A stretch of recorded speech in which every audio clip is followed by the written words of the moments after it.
바로 이어서 가보겠습니다. 목요일입니다. 김용남 전 의원 함께합니다. 안녕하십니까? 네, 안녕하세요. 네, 반갑습니다. 네, 오늘 날씨가 진짜 저희 청와대 쪽 보고 있는데 음산하네요. 날씨도 음산하고 네. 시국도 시국도. 수선하고 그렇습니다. 그래요. 시국 얘기해 보겠습니다. 통일교 의혹, 이게 여야 특히 이제 지금 여권에 큰 충격을 주고 있는 건 사실인데 의원님은 좀 어떻게 이 전국을 바라보고 있습니까? 오늘 전재수 장관은 사의 표명하고 진실을 규명하고 돌아오겠다. 예, 예. 뭐 이런 취지의 얘기도 했습니다. 일단 그 김건희 특검이 네. 분명히 그 잘못했어요. 아, 잘못했다. 예, 수사해본 잘못했어요. 입장에서 봤을 예. 때. 그러니까 오히려 의혹을 더 키운 꼴밖에 안 됐어요. 그러니까 그래요? 그때 예. 8월에 윤영호 전 본부장의 그런 진술이 있었으면 네. 제가 보기엔 뭐 특검의 수사 대상이 충분히 될 수 있을 것 같은데 16호의 포괄 조항이 있기 때문에 네. 그 수사하는 과정에서 인지하게 된 사건은 수사할 수 있기 때문에 뭐 수사 대상이 안 된다고 보기는 어려울 것 같은데 뭐 특검의 판단대로 그게 수사 대상이 아니라고 판단했으면 그때 바로 이첩을 했어야죠. 바로 그때 네. 그 진술을 네. 획득했을 때 네. 바로 이첩을 하는 게 늦었다. 오히려 불필요한 오해를 안 살 수 있는 네. 그 조치였는데 한 넉 달 가까이 방치되는 바람에 오히려 불필요한 오해를 더 만들어낸 거 아닌가 싶습니다. 그렇게도 볼 수 있겠네요. 예. 지금 그래서 정동영 장관도 입장을 내고 2021년 윤영호 10분 대항의 정부다 뭐 이렇게 얘기를 하고 있고 관련자들은 뭐 나경원 의원도 마찬가지고 다 부인을 하고 있는데 이건 뭐 수사를 통해서 밝힐 수밖에 없는 상황입니다. 그렇죠. 이건 뭐 내가 뭐 했다 뭐 이렇게 인정하거나 그럼요. 의혹에 대해서 인정하는 상황은 없으니. 그러니까 지금 이제 가장 초미의 관심사가 되고 네. 있는 인물이 전재수 장관인데 그렇습니다. 본인은 이제 억울하다고 하고 있고 다만 현직 장관으로 어차피 지금 수사는 이루어져야 되는 상황이거든요. 의혹 제기가 됐기 때문에 네. 이 현직 장관 신분을 갖고 수사를 받는 거는 오히려 정부 쪽에도 부담이죠. 부담이? 그래서 네. 저는 사의 표명은 적절했다고 보고 그 전재수 의원 입장에서 가장 최악의 결론은 뭐냐면 네. 윤영호의 진술을 통해서 어떤 금품을 줬다라고 주장된 시기에 비추어 볼 때 이미 공소시효가 지났다. 그래서 실체 판단에 들어갈 수 없다라고 예. 결론이 나는 게 제가 보기엔 최악이에요. 그래요. 그건 최악이에요. 오히려. 예. 왜냐하면 예. 이건 그러면 그러니까 공소시효가 만약에 지났으면 받았는지 안 받았는지 받았을 때 이게 불법 정치자금인지 네.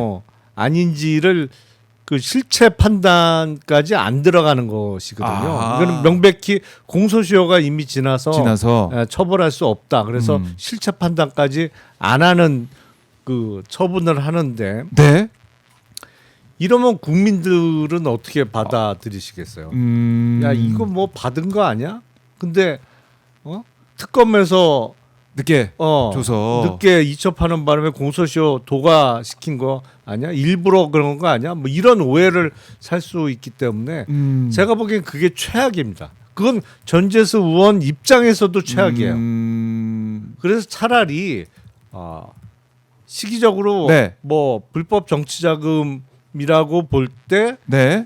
시효는 남아 있는데 보니까 아니 예. 이게 일방적 주장이고 돈이 건너갔다라는 증거가 없다라고 네. 결론이 나면 그거는 최선의 결론이겠습니다만 오히려 뭐 정치자금법 위반으로 기소되는 것보다 가장 나쁜 결론이 공소시효 도과예요. 그래요. 이거는 의혹을 씻을 방법도 없고 그렇게 볼 수도 있겠네요. 네. 예. 이건 뭐 정부 입장에서도 그렇고 민주당의 입장에서도 그렇고 전재수 의원 개인 입장에서도 저는 만에 하나 공소시효 도과로 결론 나면 네. 이거는 정말 부담이 크다. 네. 좀 그렇게 봅니다. 그래요. 그러니까 오히려 이게 정치자금법 위반 혐의 적용은 공소시효 7년이고 뭐 뇌물수수 혐의 적용은 15년 이렇게만 보고 있었는데 오히려 공소시효 도과가 더 부담이 되고 더 정권 차원에서도 안 좋은 상황으로 최악으로 갈 수 있는 그럼요. 것이다. 정치적으로는 제일 타격이 크죠. 그게. 그러니까 수사를 뭐 지켜봐야겠어요. 정치자금인지 뇌물인지는 수사를 해봐야 알 수 있는 거고 지금 뭐 윤영호 전 본부장의 진술에 의하더라도 공소시효 15년에 1억 이상의 뇌물은 가능성이 없어 보입니다만 그건 아닌 거고 뇌물일 경우에 10년, 정치자금일 때 7년인 것인데 네. 하여튼 공소시효 도과됐다는 결론은 저는 그거는 안 나기를 원해요. 그래요. 그러니까 이재명 대통령 이 의혹이 이제 불거지고 있는 상황에서 엄정 수사를 지시했어요. 어제 여야 불문하고 엄정 수사하라 지시하고 전재수 장관은 직을 이제 내려놓고 대응하겠다라는 이런 흐름 대응. 정동윤 장관도 오늘 입장문을 내긴 했지만은 이런 흐름은 어떻게 보십니까? 그게 정석이죠. 대통령께서는 당연히 아니 이거는 만약에 불법적인 정치자금이 오고 갔다면 이건 여당 야당의 문제가 아니고 정의의 문제잖아요. 그렇죠. 그러니까 거기는 뭐 구분을 둘 수가 없는 거죠. 누가 됐던 정말 여야 아니면 지위 고하를 막론하고 수사와 법적 응당한 처분이 있어야 되는 것이고 아니, 그리고 수사를 해봤는데 증거가 전혀 없다 내지는 아니면 돈을 줬다는 진술이 다른 목적에서 이루어진 허위 진술의 가능성이 있다라고 판단이 되면 지금 거론되고 있는 인물들의 무고함이 밝혀지는 거고. 근데 뭉개는 건 안 돼. 뭉개는 건 안 된다. 뭉개는 건 잘못하는 거예요. 이거는. 그게 또 이제 어떻게 보면 공격의 빌미를 준 상황이기도 하고 그리고 이제 나경원 의원 이름까지 이제 언급이 되지 않았습니까? 어제 박지원 의원이 법사위에서 그 내용을 언급했음에도 나경원 의원은 뭐 별다른 뭐 대응을 딱히 그 자리에서 안 하더라고요. 나중에 언론을 통해 가지고 보도된 내용에 있어서 그건 아니다라고 부인을 했는데 나경원 의원님 목소리가 또 나오다 보니까 녹취 법정에서 틀어진 데 보니까 펜스 부통령이 오는 이 과정에서 역할을 한 그런 부분들이 우리가 유출할 수 있기 때문에 나경원 의원에 대한 수사도 피할 수 없는 것 같다는 생각도 들고 어떤 접촉이 있었던 거는 틀림없는 사실로 보이죠. 물론 이제 공개된 녹취의 내용은 어떤 돈 문제나 이런 거는 언급이 없는 것 같고 펜스 전 부통령이 방한하는 기회에 그거를 어떻게 정치적으로 이용할 거냐 이걸 논의한 것으로 보이는데 뭐 어쨌든 접촉하고 그 정도 이야기를 뭐 펜스 부통령과의 일정 같은 거를 본인이 어레인지 하겠다 뭐 이런 취지로 얘기를 했으니까 그렇게 이야기를 주고받을 정도면 그 전에도 어떤 접촉이나 교감은 있었을 거잖아요. 뜬금없이 생판 모르는 사람하고 통화하면서 야 그거 내가 조정할게 뭐 이렇게 얘기할 수는 없는 거니까 그거는 조사를 해봐야겠죠. 조사를 해봐야 된다. 이런 건데 이제 오늘 또 장동혁 국민의힘 대표 이제 포함해가지고 이런 얘기를 하고 있습니다. 이재명 대통령이 이제 국무회의에서 이 종교 재단 문제 이걸 언급하다 보니까 해산 이 관련해서 이재명 대통령의 특검 수사 내용을 미리 보고받고 국무회의에서 공개 겁박에 나선 거란 의심을 지울 수 없다라고 얘기하면서 이재명 대통령의 국무회의 발언 경위에 이르기까지 사전 보고 여부 이런 거 포함해서 특검을 통해 진상을 밝혀야 될 심각한 국정농단이다 이런 공세를 장동혁 대표가 펴고 있는데 이건 좀 어떻게 그건 논리적으로 맞지 않아요. 맞지 않는다. 왜 그러세요? 아무리 봐도 왜냐하면 자 이제 어제 결심 공판이 초미의 관심이 됐던 건 윤영호 전 본부장이 결심 공판 때 자기가 최후 진술을 하면서 뭐 실명을 거론하겠다라고 예고를 해서 관심이 집중된 거잖아요. 그렇죠. 근데 지금 윤영호 전 본부장은 사실 통일교 특히 뭐 한학자 총재와는 척을 지고 있는 상황이잖아요. 이미 뭐 그 안에서 한학자 총재 후임 2인자 경쟁을 하다가 다른 사람한테 밀려나서 사이가 멀어졌다고 하는데 그런 윤영호 전 본부장 입장에서 어제 뭐 결심 공판에서 구체적인 이름은 거론 안 되고 끝났습니다만 만에 하나 통일교가 해산된다 아니면 해산될 위험에 놓인다는 게 본인하고 뭔 상관이에요. 어쩌면 본인이 이미 척을 진 상태에서는 그걸 원할 오히려, 수도 있는 거잖아요. 그러니까 통일교 해산을 대통령 물론 통일교라는 구체적인 종교명은 전혀 언급이 안 됐습니다만 종교단체 해산을 언급한 이재명 대통령의 발언이 어떻게 윤영호 전 본부장에 대한 어떤 위협적인 발언이 될 수가 있어요. 입틀막이 될 수가 없어요. 그건 논리적으로 맞지 않아요, 전혀. 그렇네요. 윤영호의 입장을 아는 사람이라면 이거는 논리적으로 맞지 않는 것이다. 그건 좀 제가 보기에는 억지 주장이라고 생각이 됩니다. 네, 그렇습니다. 그러니까 지금 국민의힘 입장에서는 이 사안을 가지고 호재를 만났다 이런 판단을 또 하는 것 같아요. 뭐 아무래도 예, 이걸 또 공세 고려 삼아서 특검 공격 물론 이재명 정권은 공격을 할 것 같은데 이런 전략, 이런 뭐 행보 이런 것들은 영향을 좀 줄까요? 어떻습니까? 국민의힘의 지지층 결집 플러스 중도층의 결집, 국민의힘을 지지하는 지지율이 또 올라간다. 이런 영향이 좀 있을까요? 그게 원래 내부적으로 이렇게 분란이 많으면 그래서 그런 거 아니에요. 내부의 반대파가 득세하고 내부에 이제 내분이 격화되면 침략 전쟁을 하잖아. 외부와 싸우잖아요. 그렇죠. 외부로 눈을 그러면서 돌리게. 야, 지금 전쟁 중에 무슨 단합해야지 이런 논리를 내세우잖아요. 그렇죠. 근데 장동혁 대표는 참 희한한 게 상황은 그럴 수 있는 상황이 조성이 됐어요. 그렇죠. 어쨌든 윤영호 전 본부장의 어떤 진술이 알려지면서 근데 이 와중에 당원 게시판 문제를 꺼내잖아. 그래서 이게 약간 전선을 두 개 다 이제 끌고 가려고 그러나? 이건 뭐지? 그래서 이거는 병법에 안 맞는데. 그렇네. 지금 만약에 한 곳에 집중해가지고 힘을 모아도 시원찮을 판에 어떻게 보면 전선을 두 개로 나눠가지고 내부에서도 지금 싸움하고 있는 형국이니. 아니 최근에 장동혁 대표가 많이 흔들렸잖아요. 이게 결정적으로 우리가 황교안이다 발언부터 시작해갖고 뭐 말도 안 되는 그리고 사실상 윤어게인임을 계속 확인시켜주는 과정에서 당내 반발이 세졌단 말이에요. 그러니까 근데 외부적으로 국민의힘의 그 어떤 그 노력의 결과물은 전혀 아닌 것이죠. 그러니까 한겨레 신문에 윤영호 전 본부장의 진술이 보도가 되면서 외부적인 요인으로 국민의힘 입장에서는 뭐 유리할 수도 있는 환경이 조성이 됐는데 그러면 장동혁 대표는 야 그동안 자기가 막 흔들렸으니까 당내에서 야 지금 뭐 외부의 적과 싸워야 되니까 나 흔들지 마. 우리끼리는 단합해야 돼. 뭐 이런 로직으로 가야 되는데 그런 상황은 만들어졌는데 당원 게시판 문제로 야 이거 이름하고 전화번호 뒷자리가 똑같아 뭐 이런 얘기하니까 이건 무슨 전략이지 잘 이해는 안 돼요. 그렇네요. 그게 병법에서 볼 수 없었던 일이 이제 벌어지고 있는데 장동혁 대표 그러더라고요. 나의 스케줄대로 가고 있다. 유튜버에 나가가지고 그런 얘기도 하면서 그래서 그 스케줄이 뭘까 고민해 보면은 당내 단합을 먼저 하고 그러니까 당내 반대파를 좀 제거하고 자기 파로 다 만들어 놓고 그 다음에 이제 중도로 변신을 깨하면서 표를 좀 얻어오겠다. 지방선거에서 성과를 내겠다.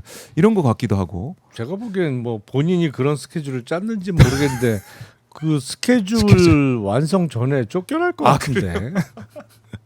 그것도 참 심상치 않더라고요. 윤한홍 의원이 어떻게 보면 지적을 하고 주호영 의원도 사실은 뭐 사과를 하면서 장동혁 대표 겨냥하는 듯한 모습을 보이고 있고 또 초선들도 가만히 안 있는 것 같고 이러다 보면은 장동혁 대표가 자리에 못 지킬 수도 있다. 아니 왜냐하면 대단히 비정상이잖아요. 몰상식하고. 여기서 윤 어게인이 웬 말이야. 아니 본인이 원래 윤석열을 좋아했거나 아니면 윤석열 덕을 봤을 수 있어요. 하지만 이 정도 상황이 됐으면 누가 봐도 내란이 명백해 보이고 뭐 사법적인 판단도 나올 것이고 뭐 이런 상황이면 거기하고는 관계를 딱 끊는 게 맞죠. 근데 아니잖아요. 그러니까 국민의힘에 원래 좋은 사람들은 아니었던 사람들까지도 이제는 왜 저래? 다 이러고 있는 거죠 지금. 그러니까 뭐 찐이라고 불렸던 사람들도 막 그러니까 이상하다고 하니까. 딱 그 사람들이 생각하는 거 그지. 야 상황 파악 좀 해라 좀. 아직 지금 그럴 때냐? 뭐 네. 이러면서 갈아타야지 뭐 이런 느낌도 좀 나고 국민의힘이 좀 어려운 상황인데 그럼 한동훈 전 대표 이제 당원 게시판 이것도 참 희한하다고 해야 되나요? 당무감사회가 중간 조사 결과 발표도 하고 이러면서 한동훈 전 대표 몰아붙이는 상황 아니겠습니까? 한 전 대표는 여기에 대해서 반발을 하고 있긴 한데 이 결론이 좀 어떻게 내려질까요? 어떻게 예상할 수가 있습니까? 단계 논란. 사실은 당원 게시판의 내용이 네. 제가 보기엔 뭐가 문제인지는 잘 모르겠어요. 오히려 약하지 수위가 너무. 그러니까 이게 그러니까 막말 우리가 많이 들었는데 그거는 또 이 아니라고 그러고 그러니까 비판했던 그런 내용들인데 수위는 약한 상황인데 아니 왜냐하면 한동훈 전 대표는 누구보다도 윤석열 김건희 부부를 잘 아는 사람이잖아요. 그 계속 같이 근무하면서 따라다녔고 그리고 통상 그런 경우가 없는데 자기 상관의 부인인 김건희와 뭐 수백 회 카톡을 주고받고 뭐 어떤 얘기에 의하면 뭐 와이셔츠 맞춤집까지 소개해줬다 뭐 그래서 한동훈 당시 검사가 그 집에 가서 와이셔츠도 많이 맞춰 입었다는 얘기가 나돌 정도로 소문이 있을 정도로 그렇게 친밀하게 지내던 사이니까 네. 누구보다도 잘 안단 말이에요. 그러면 그 얘기를 전에 듣거나 뭐 바로 옆에서 알게 된 네. 가족들이 보다 신랄하게 썼어야지. 제가 보기엔 너무 약해요. 당원 게시판의 글 내용이. 약간. 너무 약하게 썼다는 사유로 징계하는 건 모르겠어. 이걸 가지고 이걸 트집 잡아서 한동훈을 몰아내려고 하는 그런 국민의힘 상황인데 한동훈 전 대표는 어떤 행보, 어떤 판단, 결단을 내려야 됩니까?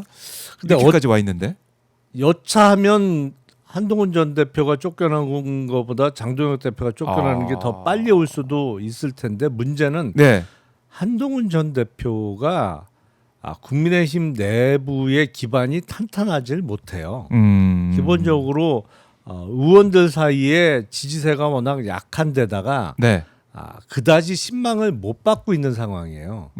그러니까 많은 수의 지금 현역 의원들은 솔직히 한동훈도 싫고 장동혁도 싫은 거야. 기본적으로 둘 다 싫어.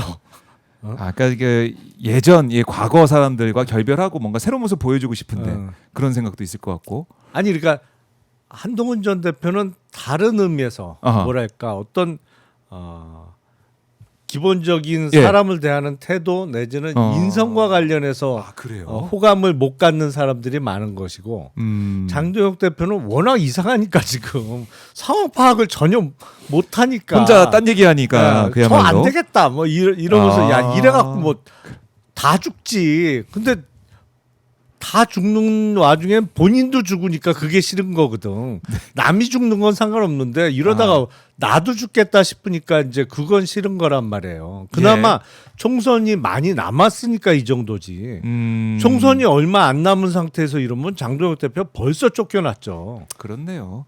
본인이 죽게 생겼으니까 의원들이. 그렇죠. 자기 목숨이 달려 있으니까. 그러니까 그나마 지금 총선이 없어가지고 이 정도. 그렇죠. 지방선거는 어쨌든 남의 일이란 말이에요. 본인들이 그 후보로 출마하지 않을 테니까 대부분의 의원들은 그러니까 조금 그 반발은 세집니다만 당장은 아니지만 근데 장동혁 대표 이래갖고 지방선거까지 버틸 수 있을까는 잘 모르겠어요. 그래요. 그러니까 지방선거 말씀하셨으니까 아무래도 나경원 의원 얘기를 또 할 수밖에 없는데 본회의장에서 직접 이제 뭐 필리버스터 본회의 이거 지켜보시고 직접 본회의장에서 법안 처리도 해 보셨으니까. 이렇게 국회의장한테 인사를 안 하고 발언을 한다. 이것도 우리가 그동안은 못 봤던 장면인데 통상 관리에 어긋나죠. 어긋나. 의장에 대해서는 뭐 그 개인에 대한 예의라는 측면보다는 국회의 수장에 대해서 국회의 소속원으로서 자기 기관장에 대한 최소한의 예의를 표한다는 의미에서 본회의장 연단에 서기 전후로 이제 항상 인사를 했는데 나경원 의원은 이게 필리버스터 첫 주자로 오른 거잖아요. 그러니까 진짜 서울시장 나가나 이런 생각이 들어요. 딱 보시고 그러니까 뭐 작심하고 올라온 그런 느낌도 저도 개인적으로 받았는데 우원식 의장도 여기에서 사실은 밀리지 않고 그러니까 의제에서 벗어난 발언을 했다 이 이제 규정을 들어서 마이크를 내려버리는 또 초강수를 뒀습니다. 그러니까 5분 정도, 한 10분 정도 현안 뭐 이게 민주당 비판한 내용이죠. 그 얘기를 하다 보니까 의제로 돌아오세요. 돌아오지 않으면 뭐 마이크 끕니다. 이렇게 하다가 마이크 정말 내리는 결단을 또 보였습니다. 이 상황을 나경원 의원은 이용을 하고 있는 그런 모습도 보이기도 하고. 그러니까 국회법의 규정 해석은 우원식 의장의 해석이 맞습니다. 네.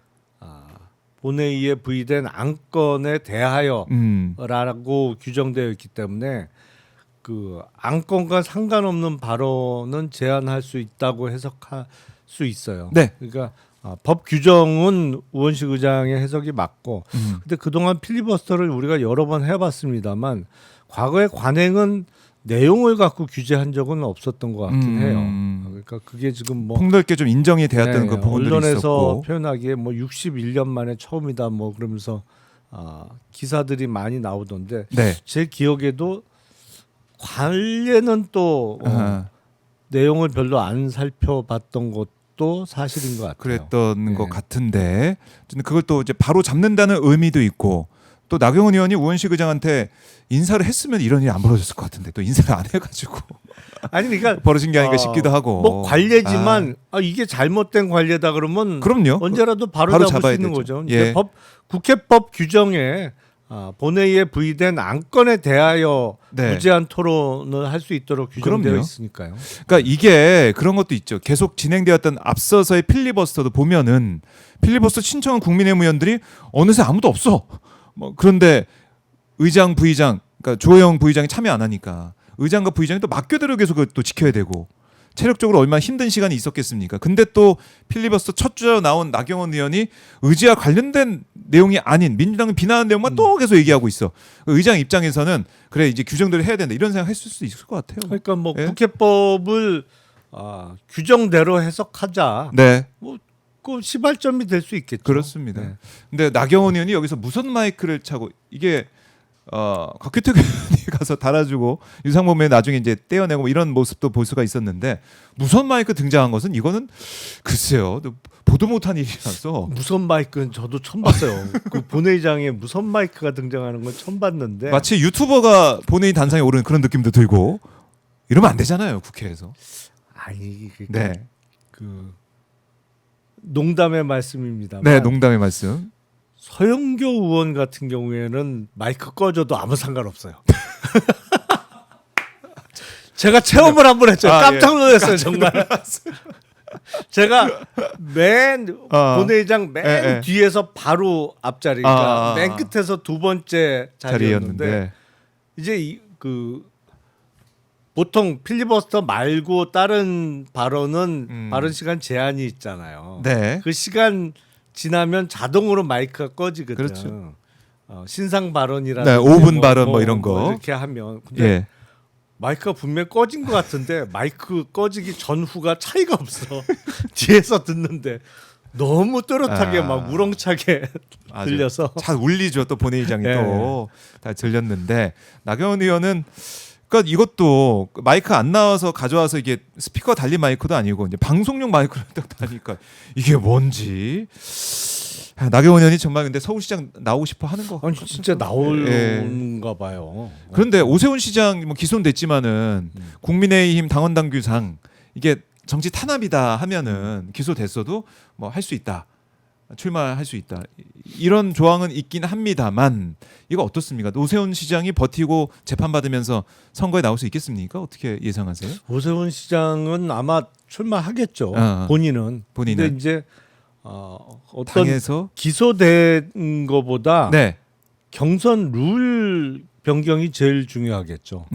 예를 들어서 지금 5대5에서 당원을 70%, 네. 여론조사를 30%. 근데 여론조사도 이른바 주로 국민의힘 지지층만을 대상으로 하는 역선택 방지 조항을 넣은 여론조사 30%로 하면 오세훈 시장이 당내 경선에서 패배할 가능성이 꽤 있거든요. 그렇게 되면 예.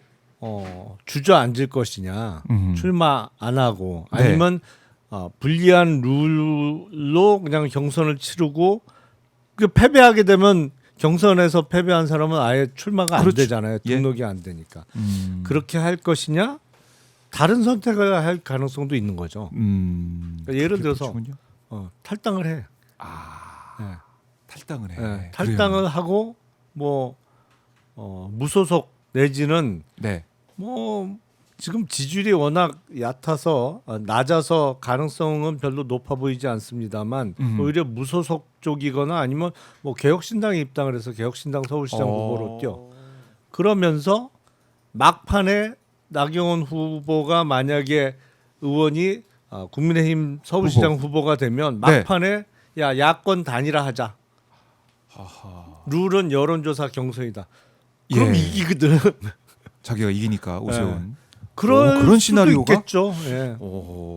그래서 사람들의 관심도 끌고 나도 이제 후보가 될 가능성이 만들어지는 것이고 그렇게 할 수 있다. 오세훈 시장이 그냥 주저앉지는 않을 거예요. 그래요. 이것도 좀 재미있는 관전 포인트겠네요. 근데 서울시장 나경원 그게 의원. 만약에 그 시나리오가 이루어진다면 네.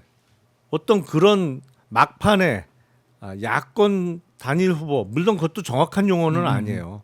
왜냐면 더불어민주당 말고 다른 당이 많잖아요. 예, 그러니까 조국혁신당. 그 당까지 다 합쳐서 단일화 경선을 하면 모를까? 그건 아니니까. 네. 그렇긴 한데 뭐 사실은 국민의힘에 엊그저께까지 있던 오세훈 후보가 나와서 무소속 후보로 뛰다가 뭐 만약에 예? 나경원 후보가 본 후보가 된다면 이렇게 단일화하는 건 야권 단일화는 아닌데 아니죠. 뭐 하여튼 그렇게 주장을 하겠죠. 그림을 만들겠죠. 그럴 수 있겠네. 근데 그렇게 되면 사실 본선에서 예. 조금이라도 플러스 효과가 있을 수 있거든요. 이게 이른바 6월 3일 윤호개인 쪽과 함께. 아니 6월 3일 예. 지방선거 본선거 직전에 단일화 이벤트로서 어떤 관심도를 집중시키는 효과가 있을 수 있거든요. 그러니까 대단히 선거 공학적인 얘기인데 네. 저는 그 가능성도 있을 거라고 봐요. 그렇네요. 그러니까 정치가 좀 이제 살아있는 움직이는 생물이기니까 여러 가지 가능성을 우리가 생각해 볼 수가 있는데 오세훈은 그냥 주저앉지 그렇죠. 않을 것이다. 그냥 주저앉지는 않을 겁니다. 그래요. 네. 그러면 나경원 의원이 더 열심히 어쨌든 하겠네요. 우리가 본회의장에서 보듯이 법사위에서 보듯이 열심히 의정활동 하겠네요. 이렇게. 근데 이거 통일교권도 이제 나경원 의원 또 수사 대상에 올라갈 가능성이 크기 때문에 이게 또 어떻게 될까? 여러모로 불확실성이 있습니다. 그렇죠. 국민의힘 쪽에서는. 예. 그럼 서울시장 얘기 나온 김에 민주당 쪽 얘기를 좀 해보면 이재명 대통령이 정원호 성동구청장 칭찬한 게 또 많이 회자가 되지 않았습니까? 민주당 내부에서도 어머 이거 어떻게 되는 거야? 이런 얘기도 나오고 있고 의원님은 어떻게 보십니까? 대통령의 말씀은 예. 같은 기초단체장 출신이잖아요. 이재명 대통령은 사실 성남시장 네. 어떤 면에서 광역단체장도 아니고 기초단체장을 하면서 전국적인 인지도를 얻어서 뭐 경기도지사를 거쳐서 대통령이 되신 거고 네. 정원호 성동구청장 사실은 서울의 시장이 아닌 구청장이 이렇게 인지도를 쌓기는 대단히 어려워요. 그렇죠.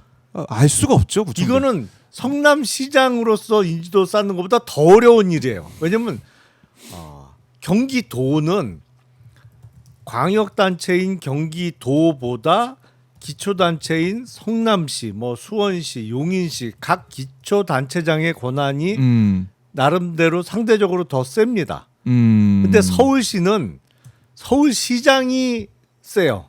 권한이 많이 집중되어 있어요. 맞아요. 그 와중에 기초단체장인 구청장들이 많지 않은 권한을 갖고 이렇게 네. 살림을 꾸려 나가는 건데 정원호 성동구청장은 대단히 이례적인 케이스예요. 구청장 출신이면서 어떤 저건 정원호가 한 거야라는 얘기를 들으면서 이 정도 인지도를 쌓는 거는 네. 정말 힘들고 대단히 이례적인 일이에요. 그러니까 그 부분에 있어서 이재명 대통령이 칭찬을 한 거지. 그게 무슨 당내 경선에서 어떤 유불리를 염두에 두고 네. 한 발언은 전혀 아니라고 전 봐요. 네, 저는 개인적으로 이제 이런 SNS 이재명 대통령의 글을 통해 가지고 어떻게 보면은 서울시장의 이 경선 과정에서의 집중도도 또 높아지는 부분이 있고 또 나경원 의원이 또 반응을 또 세게 하고 이러다 보니까 정원호 구청장 개인 입장에서도 또 주목을 받을 수 있어서 좋은 것 같고, 그러니까 민주당 내부 이 판에서 보면은 나쁜 상황은 아니다 이렇게 생각드네요. 아니 사실은 네? 서울시장 후보는 예. 가장 관심이 집중되는 그렇지. 후보이죠. 어느 예. 당이나 지방선거의 꽃이 서울시장 선거니까. 근데 네, 서울시장에 도전하는 정치인들은 나름대로 인지도가 다 있어요. 중앙무대에서 활동한 경력도 있고 이른바 서울뿐만 아니라 전국적인 인지도를 지닌 인물들이란 말이에요. 근데 네. 그런 측면에서 국회의원보다 훨씬 불리한 게 구청장입니다. 구청장은 그러기가 어려워요. 전국적인 또 지지도, 네. 인지도를 얻기가 어렵죠. 와. 아니 그러니까 그럼에도 불구하고 예. 지금 구청장이라는 구청장인데. 핸디캡에도 불구하고 정원호 구청장은 인지도가 이미 꽤 올라와 있는 상태예요. 그런데 뭐 이런 야당에서 또 공세 펴고 공세를 펴주면 어떤 측면에서는 고맙죠. 인지도는 계속 올라가니까. 그렇네요. 네. 그럴 수 있겠네요. 자, 서울시장 판세 어떻게 될 것인가? 그리고 민주당 내부에서도 또 치열한 경선 아 그럼요. 토론을 통해 가지고 후보가 결정이 된다 그러면 국민들께서 또 많은 관심을 가지지 않을까 이런 생각도 해보게 됩니다. 내부 경선이 세면 셀수록 네. 본선에서 다 힘이 맞아요. 되는 거죠. 맞아요. 내부에서 지금 뭐 주자들이 많고 조금 있다가 박주민 의원도 출마 선언합니다. 11시에. 저희가 파스팟에서 중계 방송 해드리도록 하겠습니다. 준비가 되고 있는 광화문 광장의 모습도 지금 저희가 볼 수가 있고요. 누가 그런 얘기를 하던데. 뭐라고요? 박주민 의원은 아니 물론 이제 네네. 박주민 의원을 반대하는 입장에서 그런 얘기를 만들어낸 것 같은데 네. 박주민 의원은 이름 자체가 그냥 주민이잖아. 시장이 아니고 뭐 이런 이런 유치한 농담을 하는 분도 계시던데. 아주 유치하다죠. 그렇죠. 그건 너무 유치해요. 제가 들으면서도 너무 유치했어요. 네. 그건 아니다. 그래. 그리고 또 이제 재보궐선거도 내년에 진행되지 않습니까? 재보궐선거 진행이 될 때 뭐 후보군들의 이름도 언급이 되겠지만 이준석 대표가 한동훈 전 대표에게 개항을 출마를 추천했다 이런 얘기도 지금 나오고 있더라고요. 이거 어떻습니까? 한동훈의 개항을 출마, 이재명 대통령의 지역구였던 곳에 출마. 그러니까 그런 면이 상징적인? 이준석 의원의 네. 인성의 한계를 드러내는 거죠. 인성의 한계입니까? 네. 왜 그렇게 보세요? 그게 좋은 의미의 어떤 조언 내지는 충고가 아니잖아요. 아, 그냥 가서 죽어라. 뭐 막말로 얘기하면 그런 취지지. 그래요? 가서 그냥 죽어버려라. 뭐 거의 그런 취지죠. 아, 그래요? 그러니까 그 인성 논란이 끊이질 않는 거예요. 그건 누가 봐도 너무 속이 드러다 보이는 발언이지. 아니 물론 한동훈 전 대표가 네. 절대로 개항 의뢰 출마할 일이 그렇죠. 없어요. 예, 본인이 그렇죠. 거길 왜 가겠어요. 근데 아무리 봐도 객관적으로 네. 거기는 사지야. 그렇죠. 누가 봐도 사지인데 마치 그거를 생각해서 아하. 조언을 하는 척하면서 그런 얘기를 하잖아요. 그러니까 이준석 의원이 지금 정치권에 있는 인사 중에 가장 네. 신경을 많이 쓰고 뭐 일종의 내심 라이벌이라고 생각하는 사람이 한동훈 전 대표예요. 아. 약간 이미지가 겹치는 게 있어요. 그리고 이준석 의원은 자기보다 연령이 한 20살 정도는 많아야 편하게 지내요. 아. 왜냐면 그거는 세대가 완전 다르기 때문에 자기의 경쟁 상대가 아니라고 생각하거든요. 그럴 수 있겠네요. 예. 예. 근데 이준석 입장에서는 그 한동훈 전 대표하고 이준석 의원은 한 띠동갑쯤 될 거예요. 한 12살 정도 차이 날 거예요. 그렇네요. 예. 70년대 그러니까 생. 한 세대가 다르진 네. 않아요. 그러니까 그 신경을 많이 쓰는 거죠. 그러면서 에이, 가서 그냥 확 죽어버려라. 네. 속된 표현으로 거의 그런 심정으로 개항을 얘기를 하는 건데 아. 그런 거는 좀 고쳐야 돼요. 그런 거는 좀 고쳐야 된다. 아니 왜냐면 너무 속보이거든. 너무 속보인다. 이준석 대표가 이 방송을 듣고 있을지 모르겠지만은 속보인다라고 김용남 전 의원이 정리해 주셨고요. 자, 이제 특검 수사가 마무리되고 있는 네. 과정입니다. 오늘 봤더니 심우정 전 검찰총장이 피고인 신분으로 내란 특검에 출석을 했습니다. 오늘 지하 주차장으로 출석을 하면서 수사팀 의견과 반대로 즉시 항고를 안 한 이유가 뭐냐, 그러니까 윤석열 풀어줄 때, 그리고 당시 결정을 후회하지 않냐, 이런 질문에 모두 답하지 않고 심우정 전 총장이 조사받으러 올라갔습니다. 그래요. 이 지난 3월에 있었던 윤석열 구속 취소 결정에 즉시 항고하지 않은 이 부분, 지금 여당과 시민단체가 직권남용과 직무유기 혐의로 공수처에 고발을 했고, 공수처는 이걸 특검에 출범하니까 이첩을 했습니다. 이것도 수사를 하고 있는 상황인데요. 그러니까 이것도 우리가 눈여겨봐야 되고 잊어서는 안 되는 부분 아니겠습니까? 그럼요. 예? 사실은 올 3월 7일에 있었던 직위원 재판부의 구속 취소 결정만큼이나 어떤 의미에선 더 황당무계한 결정이 즉시 항고 포기였어요. 네. 그건 심지어 직위원 판사도 왜 항고를 안 했지? 뭐 이런 반응을 보였잖아요. 맞아요. 거기도 자기가 그런 말도 안 되는 결정 해놓고 네. 당연히 항고한 거니까 뭐. 즉시 항고하면 상급법원은 가서 뭐 바로 잡겠지. 그러면 조금 자기가 한 결정이 묻히겠지. 그런 계산을 했던 것 같아요. 근데 즉시 항고를 안 해갖고 그냥 그게 석방이 결정되니까 직원도 황당했던 것 같아요. 이 뭐지, 이렇게 돌아가면 안 되는데 뭐 이렇게 생각했던 것 같아요. 그러니까 심우정 총장은 모르겠습니다. 전 총장은 이게 직권남용 등의 혐의로 기소가 될 수 있을지 좀 지켜봐야 될 것 같은데 저 개인적으로는 기소가 됐으면 좋겠어요. 기소가 됐으면 좋겠다. 네. 왜냐하면 너무 말도 안 되는 짓을 한 거기 때문에. 그렇죠. 물론 이제 증거나 법리적으로 까다롭기는 한데 그래도 이거는 당시 이제 그 특수본부가 있었죠. 특별수사본부가 있었죠. 검찰에 서울 고검장이, 당시 고검장이 본부장을 하던, 거기서도 즉시 항고 의견을 거의 낸 거잖아요. 그러니까요. 근데 총장이 뭉개고, 그걸 깔아 뭉개고 포기를 했단 말이에요. 그러니까 요거는 직권남용으로 기소를 해서 판단을 받아봐야 되지 않겠냐. 그리고 즉시 직권남용으로 기소를 하면 법정에서의 증언을 통해서 이런저런 우리가 아직 몰랐던 얘기가 알려질 수가 있거든요. 그래서 개인적으로는 기소가 좀 됐으면 좋겠습니다. 그러니까 심우정, 그러니까 잊어서는 안 되는 이름 아니겠습니까? 이번에 이 수사 기소까지 이어져야 된다, 이렇게 정리를 해 주셨습니다. 자, 심우정은 계엄을 알고 있었다, 이렇게 벨레님이 지적도 하고 의견도 주고 계신데요. 절대 기소가 돼야 된다, 이렇게 강조하고 있습니다.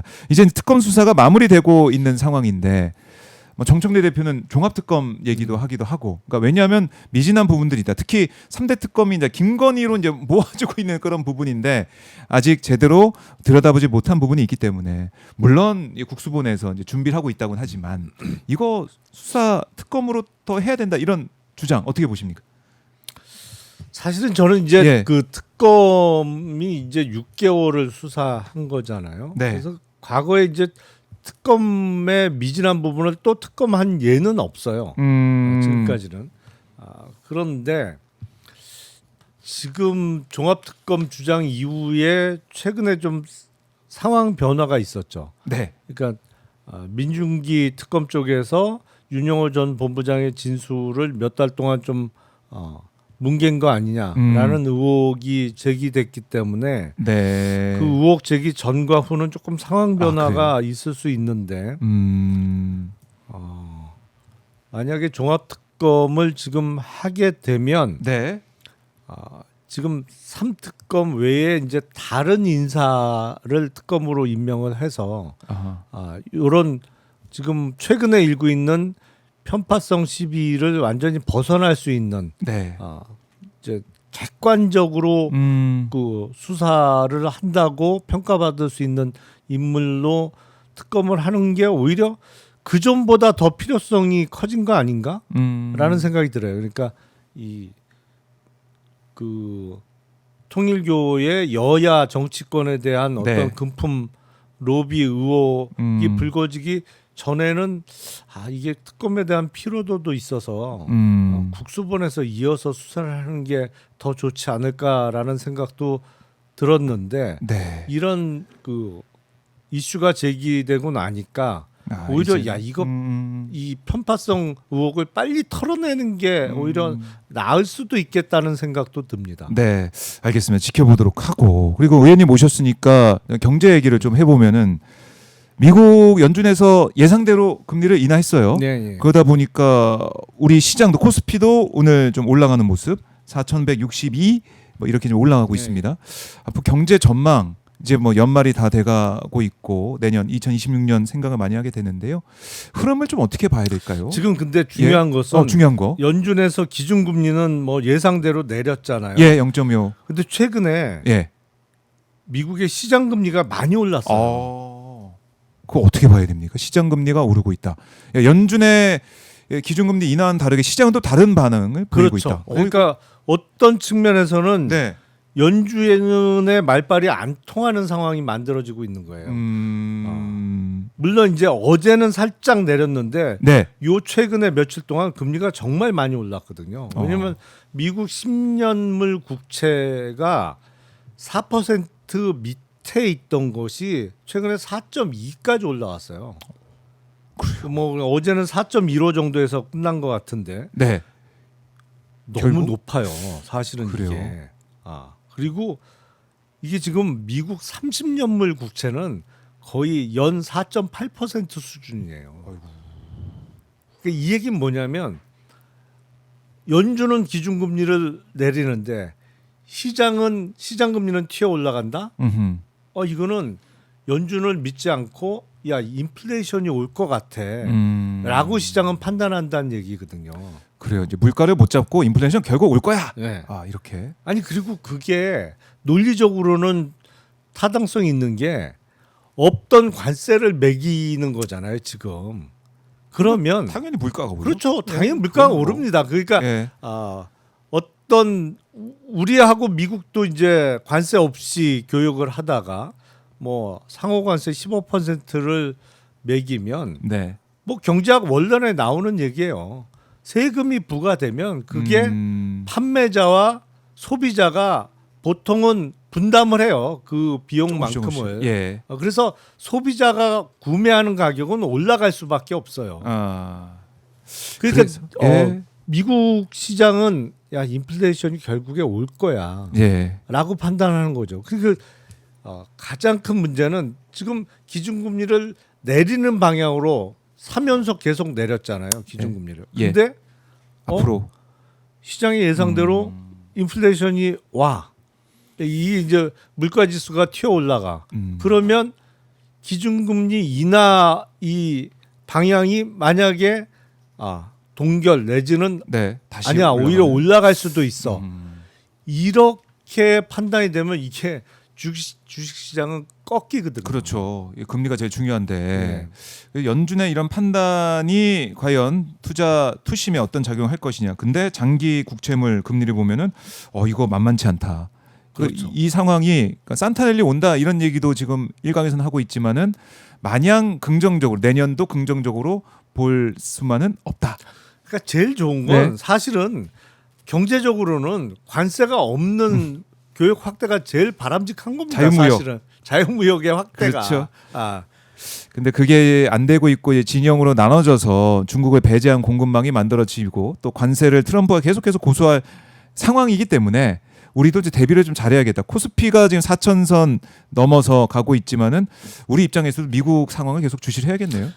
그러니까 제가 보기엔 이런 미국 쪽에 인플레이션이라는 돌발 변수가 없다면 인플레이션이 그냥 2%에서 더 안 올라가는 상황이라면 외부적인 요인을 제외하면 우리 코스피는 내년에 분명히 5천을 찍을 거예요.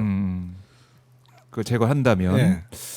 근데 이 리스크가 특히 미국 최고 권력자에 의해서 만들어지고 있기 때문에 이거는 우리가 어떻게 할 수 없는 리스크란 말이에요. 이런 리스크는. 진짜 그 리스크를 우리가 계속 보면서 있는 거죠. 거기서 대응을 그래서 잘 해야겠고. 그러니까 우리나라 금리뿐만 아니라 우리나라도 사실 시중금리가 최근에 꽤 많이 올랐어요.